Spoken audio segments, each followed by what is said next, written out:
Late winter pruning. Why use this technique?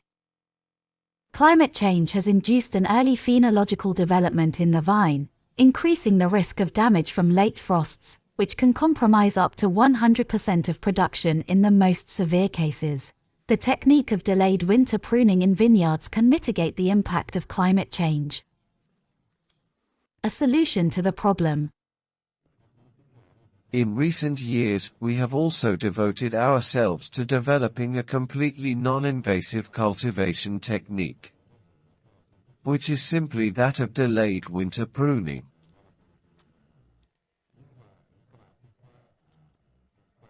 It basically aims to force the vine to some extent to have, at the time when a frost may occur, buds that are not yet in vegetation. Physiological principles. Two physiological mechanisms underlie the technique. On one hand, the fact that dormant buds resist well low temperatures and gradually become more sensitive to frost as leaves develop. On the other, acrotony, which induces the predominance of buds in the apical position over basal buds. Apical buds open first and their development inhibits the budding of basal buds.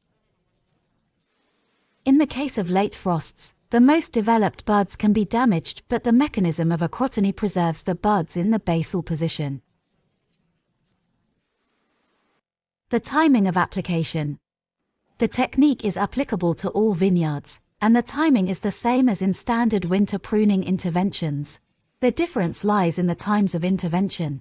Pruning operations are delayed until late winter, by waiting for budding, in particular when there are two unfolded leaves in the apical shoots. If done later, late pruning can cause loss of production. Optimizing operations. A pre-pruning operation can facilitate the actual pruning, speeding up the final pruning process and thus reducing the time needed for the operation.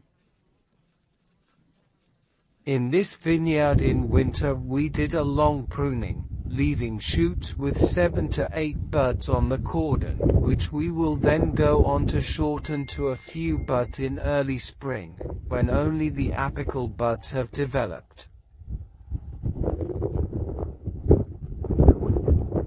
For the best results we need to keep the shoots as long and as vertical as possible, precisely to emphasize the effect of acrotony, which is diminished when we have short or bent shoots. With the final pruning you leave the number of buds appropriate for the desired production. The other benefits. Climate change also causes earlier ripening, which forces, in order to preserve the freshness of the wine, an earlier harvest with possible negative effects on overall quality and typicity. Late pruning can also induce a delay in the ripening of the grapes, which allows a better quality of the grapes themselves, that is, a better balance between sugar content, acidity and aromas.